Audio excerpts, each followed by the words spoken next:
Breaking news, another tragedy at another American high school. The shooting happened yesterday morning at Apalachee High School in Winder. That's roughly 45 miles northeast of Atlanta. 2 students and 2 teachers were killed and 9 people were wounded. A 14-year-old student has been arrested in the shooting. Law enforcement had been previously warned about the suspect. In a statement, the FBI says it received several anonymous tips about an online threat to commit a school shooting last year. The sheriff's office interviewed a boy and his father, but found no probable cause to take any additional action. This suspect's aunt told you, and I'm quoting here, he was begging for help from everybody around him.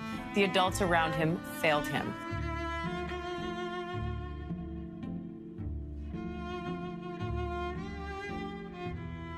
Hi, everyone. This is Ken Feudernick, the host of Courageous Conversations about our schools.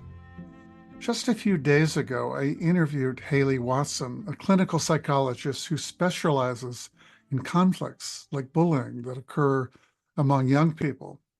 One day after our interview, a 14-year-old student at Apalachee High School in Winder, Georgia, walked onto a campus with a military-style rifle and killed 2 other 14-year-old students and 2 math teachers. He also injured at least 8 others before he was taken into custody. Given the nature of my conversation with Dr. Watson about the effects of childhood trauma and bullying and the need for mental health support in the classroom, I thought, I've got to have her back. So Hayley, welcome back. Thank you so much for having me. It's a really pleasure to be here and so important to be talking about this topic. So thank you. Yeah, so I'm eager to hear, what were your thoughts both personally and professionally when you heard this news?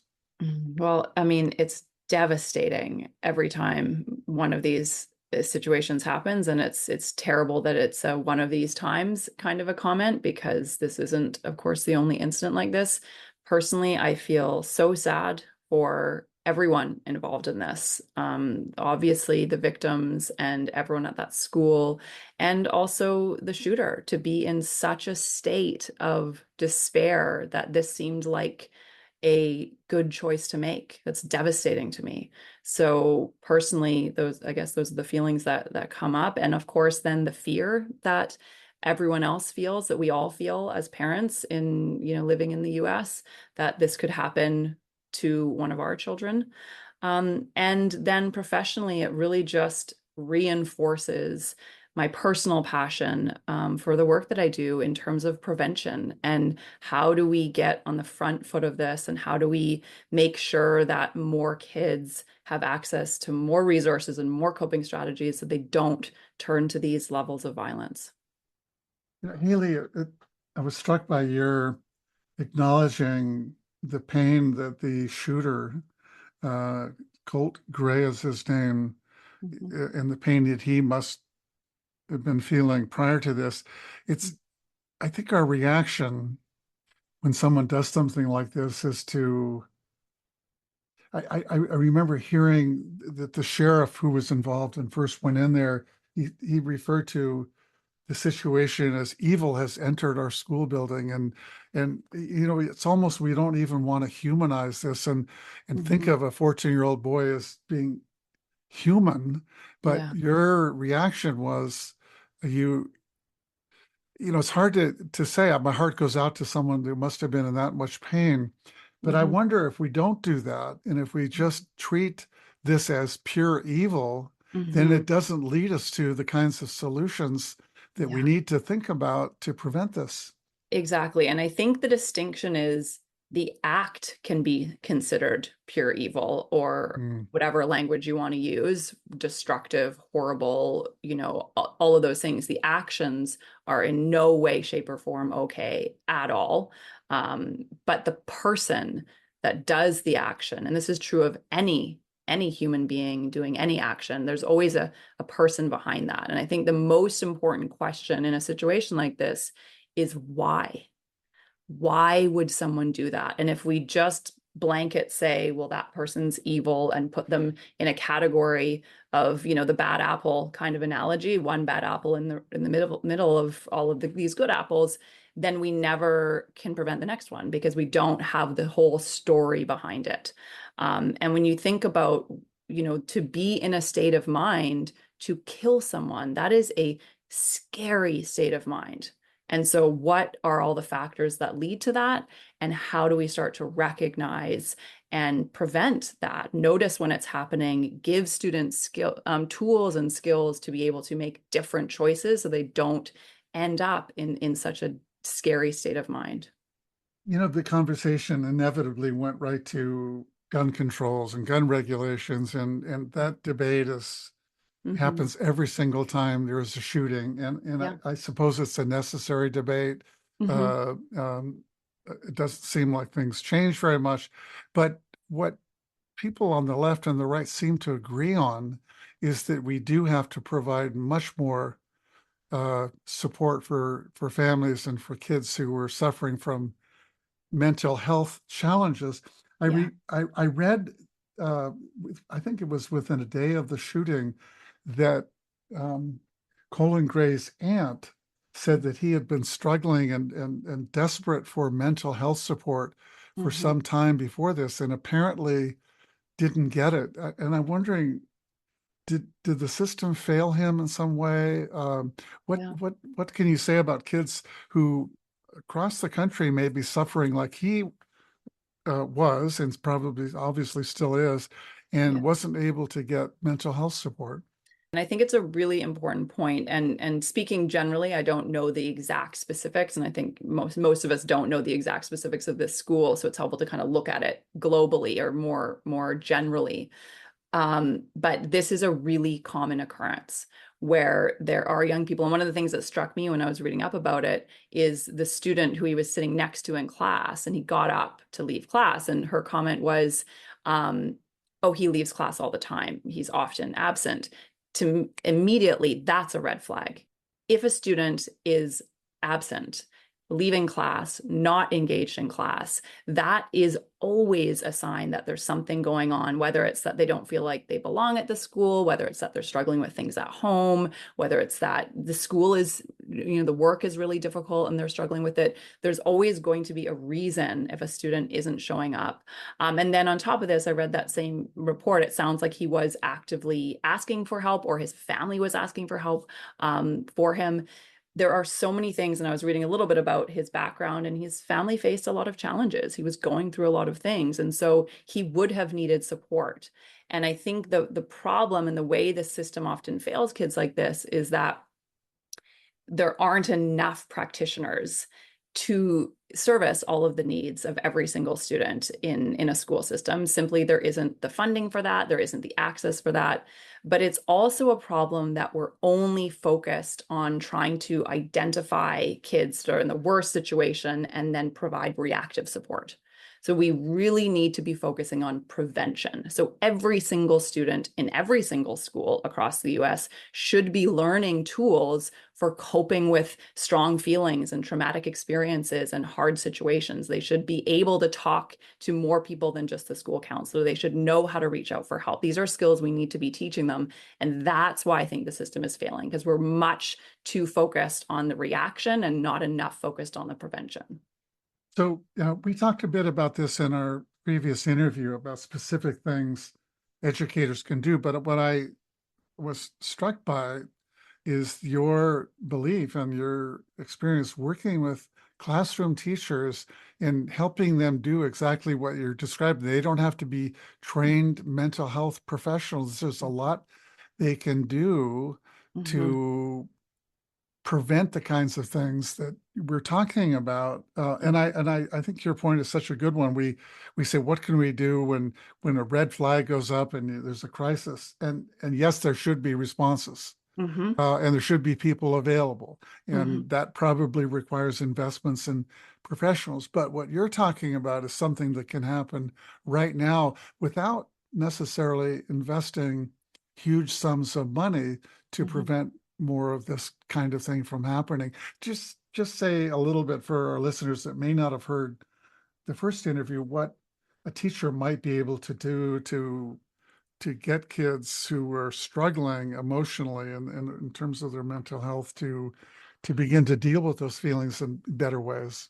So I think the first thing is it's really important that teachers have resources they can use, because it is a really big burden to all of a sudden ask a teacher to say, you now need to be teaching mental health skills when that's not an area you're trained in. So making sure you have a resource tool. Again, there are a number that you can use, but making sure that you have, a set curriculum that you're following. But at a really simple sense, the skills that students need to learn that teachers can teach are really human skills. How do I communicate my feelings? How do I identify what I need in a moment? How do I communicate when I'm having a challenge in a peer group? How do I set a boundary in a peer group? How do I recognize when something's happening that's not okay with me? These are quite complex skills, but actually can be broken down into really simple tools and strategies. And again, that's where a resource really comes in handy. But if we start this really young, we can start these kinds of skills when kids are 3 and 4 and 5 years old, and then we regularly continue through their whole schooling, their whole education. If they're practicing this skill just the same way as we know that kids become literate because they have they take English class and they take it every year and they practice and they practice, and when students are falling through the cracks, we make sure they have extra practice, but we have this baseline of skill building. That's the same thing that we need with mental health. And so teachers can use resources and teach these things quite easily when they have the right tools. But districts also need to be prioritizing it in terms of, we need a class. There needs to be a mental health class where students are learning this. And that needs to go from pre-K through to grade 12. And that's really, really important and vital, because if we want prevention to be, at the forefront, we can't just expect teachers to do it in the middle of all of their other teaching. It needs to be a dedicated class time. Let me shift gears just a little bit. One of the things that I read in the last few days after this horrific event took place is that Colt's father, who's now been charged with several serious crimes, said that his son was getting picked on in school. And he goes on to say that other students just ridiculed him day after day after day. All of us that went through school remember that there were kids got picked on. Some of us got picked on. Mm-hmm. We may have picked on other kids, but when kids get bullied and it's frequent and it's targeted and intentional, can that lead people to become violent? And B, can schools do anything about it? Yeah, I mean, absolutely. So if you just even imagine being in a situation where everybody in your life is cruel to you and rude to you and disregards you, and you don't have connection and belonging, and you don't have a support system, just even imagine that reality. As an adult, it's devastating and terrifying. Now, imagine being a child and experiencing that, where you don't have any perspective of knowing that it's ever going to change. That is so scary and devastating. And that's what leads kids, unfortunately, to suicide. It also can lead kids to extreme violence like this. So again, there's always going to be a lot of factors at play. So there's going to be things going on at home, et cetera, as well. But being chronically bullied is a very, very disturbing experience. And so absolutely, it can lead to these kinds of thoughts and sadly, these kinds of actions. And so what can schools do?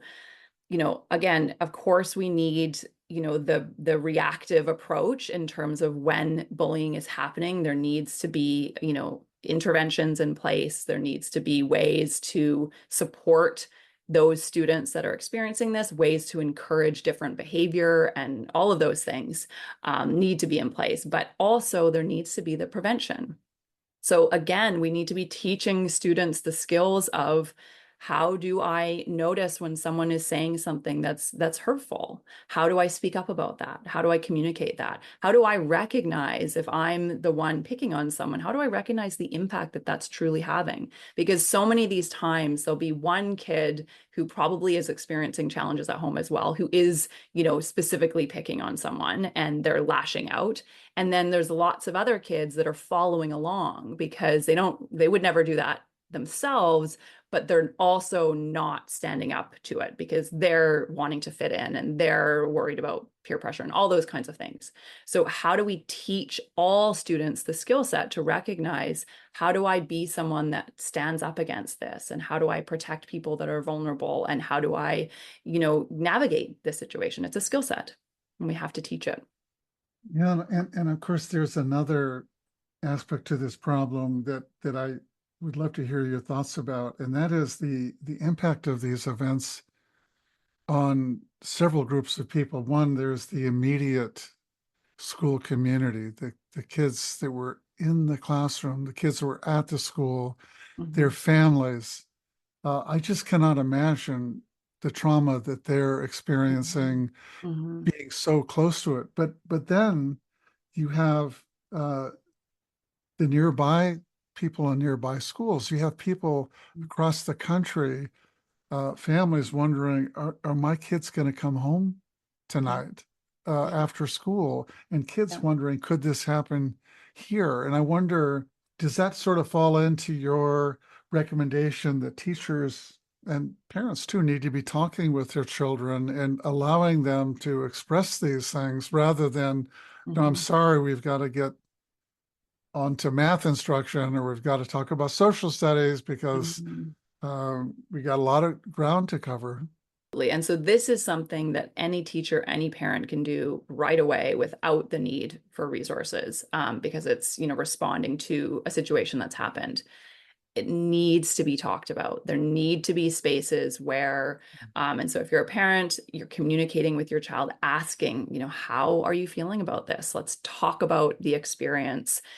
If they don't want to talk about it, keep trying, keep providing opportunities, keep bringing it up, keep finding ways. What, if you don't want to talk to me, is there someone else you want to talk to?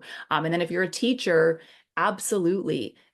If we don't address the experience and help students process the trauma around it and talk through it, this is going to weigh on all of these students' minds, of course, because it's terrifying. And that then compounds, and based on, depending on what other things are going on in their lives, this is the kind of thing that ultimately builds up and builds up and builds up. And it then impacts them in so many ways, academics being one of them. How can you possibly concentrate on learning when you're terrified, or when you're traumatized, or when you're overwhelmed, or when, you're confused? You can't. And so creating spaces to really connect to how does this make me feel? How can I understand this? This is another really important point. How can I understand why this might happen? Because if we don't talk about why for people that have experienced this, it becomes this big, scary unknown. And it's true that this could happen at any moment, but if you really have a bit more of an understanding of the circumstances that leads to this, it becomes less of a big, scary monster on the bed and more of a, okay, this is something that we can't control, but we can do something about it. And that is, I think, the most important thing that any of us can do as a response to this, especially people that are immediately affected. Help young people use this experience as an opportunity to do something positive. So, expressing the feelings around it is one thing, and then saying, okay, in the name of those people that we lost, we want to now set something up at our school where we talk about mental health, and we don't let we don't let these things, we don't let a kid get into a situation where they feel that way. We want to do something about it. And that is the way that you can turn this tragedy into, finding some glimmer of positivity in the midst of all that pain. Boy, I think it's so important to hear what you just said, because I could imagine the impulse among some in reaction to this is, and very well-intended people, we're not going to talk about this because all it does is throw salt into the wound and the fear. Let's just move on. We're not going to spend time discussing why it might have happened, because it just makes it worse. But what you're saying is the opposite. Yeah, it doesn't go away. It's still in there. And if it, I mean, it's like, you have a rash on your skin. and you go, okay, I'm just going to cover it up with makeup, and that'll be the solution. And then I won't see it anymore, and it'll be fine. Sure, that might help in the moment, and you don't see it, but then you don't know what caused the rash, and so it's probably going to get worse. It's probably going to come out in other ways, and so it's about getting to the root of, well, why do I have this rash in the first place? It's the same thing. So physical health and mental health really operate the same way. If we ask the why question, it feel uncomfortable. It does hurt in the moment. It is easier to just put a lid on it in some senses and not talk about it. But what are the long-term implications of that? Every single person that has faced, this experience and been impacted by this experience has a ripple effect of that trauma. And so if we can help to process it, then that can turn into something, again, that they do in a positive way for themselves or their community. Whereas if we don't talk about it, it's just going to fester. It's just going to stay inside, become a fear, become a rage, become all of these normal emotions that if they don't have a place to come out, they just get trapped, and then they come out in other unhelpful ways later. There's another group that we sometimes forget about when problems in our society are challenging, is we ask teachers to do something about it. We forget that teachers themselves, in cases like this, are traumatized. They're thinking, what teacher is not out there thinking, my goodness, what would this be like if this happened to me or to my school, and the trauma that must. So, and then of course there are parents, and it just makes me think that one of the things that school officials might consider doing is pulling teachers together and saying, how are you doing? What are you feeling? What are your fears? And that being one. And then the thing we do less often, and sometimes never, is to invite parents in and say, we're here tonight. We brought food. We have to believe that some of you are concerned and are feeling things, both, empathizing with the families and students there, but also worried. And we've just invited you in to allow you to share those feelings with each other. That's beautiful. It's so, so important. And it's amazing if schools can do that. And I know it's so hard for schools to do initiatives like that, because there's, the burden of time and the burden of resources and all those things, but it's so valuable. I would encourage that of any school across the country, just exactly what you just described. And it's not about, we don't have a magic solution to this, unfortunately. There's no matter how many, and it's important, absolutely, that we have layers of security, those buttons that they had the teachers pressing, genius, all of these things, really, really great. This is important. But also we have to recognize that this is not something we can control. And so we also have to deal with the emotional element of it, because it can be really easy when you get a group of people together, everyone's just focused on who can we blame and how can we make sure that this never happens again. We should be absolutely asking those questions, but still remembering that we can't control the outcome, because this is the world that we live in. And so how do we also deal with the emotional side of it? How do we, and just like you said, express the horror, the devastation, the fear, and how do we come together and support each other as a community? And really, most importantly, how do we support our teachers? Because that is terrifying. The idea that you will show up at your job that you love, that you're passionate about, and you might not come home. That is very scary. And so how do we build in those extra levels of support that are so necessary for teachers? Because if they don't feel supported, they're doing the most important job, raising our children, teaching our children. How do we make sure that they have that support and feel supported and have that connection and community to know that we're all behind them? With that, Hayley, I just want to thank you again for coming back and helping us understand this incredibly difficult situation that once again and all too frequently has happened. And I think we're all looking for ways to respond, to help families, to help children, to help ourselves, to help our communities, both prevent these things from happening in the first place, and how to support one another when it does happen. And it's such an important thing to be doing. And a huge takeaway from me is from what you said is that we have to be talking with each other. We have to be listening to each other. We can't sweep it under the rug. We can't put makeup on the rash and expect and hope that it will just go away, because in the long term, it's going to come back and it's going to hurt us. And I just want to end with one final thing, if I may, in terms of if you're a parent or a teacher listening and thinking, how do I have this conversation? Just a really simple guiding point for you is just asking about feelings and then letting any feeling be okay. If your child or a student is sad, is angry, is scared, is numb, any of those things, there's no right or wrong. So it's just saying, how is this making you feel? And then it's okay that you're feeling that way. That's normal. It's, and just validating that. And that's a really simple pointer that can go such a long way of just that piece of students feeling heard and feeling like their reality is validated, and knowing that while we can't make it all go away, we're together in it, and we are supported, and they're not alone in their experience. So thank you so much for having me. And I really, really appreciate you speaking about such an important topic. Yeah, Hayley, thank you again so much. Well, for our listeners out there, you can find this episode and my previous interview with Dr. Watson and all of our episodes at schoolconversations.org and wherever you listen to your podcasts. Bye, everyone.